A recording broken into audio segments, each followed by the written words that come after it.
एक बार एक आदमी को अपने गार्डन में टहलते हुए किसी टहनी से लटकता हुआ एक तितली का कोकून दिखाई पड़ा। अब हर रोज वो आदमी उसे देखने लगा और एक दिन उसने नोटिस किया कि उस कोकून में एक छोटा सा छेद बन गया है। उस दिन वो वहीं बैठ गया और घंटों उसे देखता रहा। उसने देखा कि तितली उस खोल से बाहर निकलने की कोशिश कर रही है, पर बहुत देर तक प्रयास करने के बाद भी वो उस छेद से नहीं निकल पाई और फिर वो बिल्कुल शांत हो गई, मानो उसने हार मान ली हो।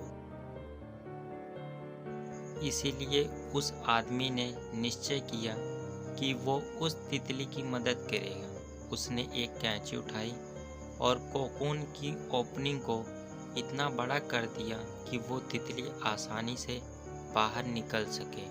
और यही हुआ। तितली बिना किसी और संघर्ष के आसानी से बाहर निकल आई, पर उसका शरीर सूजा हुआ था और पंख सूखे हुए थे।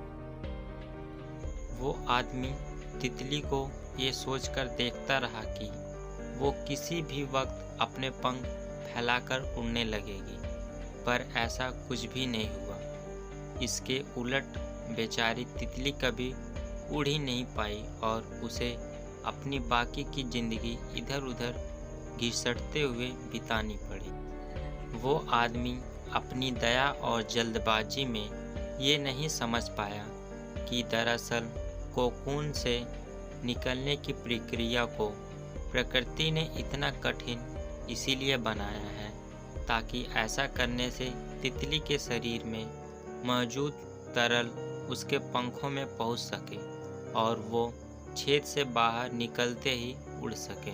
वास्तव में कभी कभी हमारे जीवन में संघर्ष ही वो चीज़ होती जिसकी हमें सचमुच आवश्यकता होती है। यदि हम बिना किसी स्ट्रगल के सब कुछ पाने लगे तो हम भी एक अपंग के समान हो जाएंगे।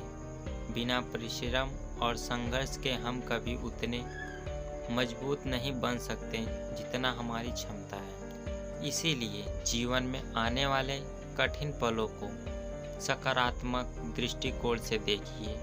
वो आपको कुछ ऐसा सिखा जाएंगे जो आपकी ज़िंदगी की उड़ान को पॉसिबल बना पाएंगे।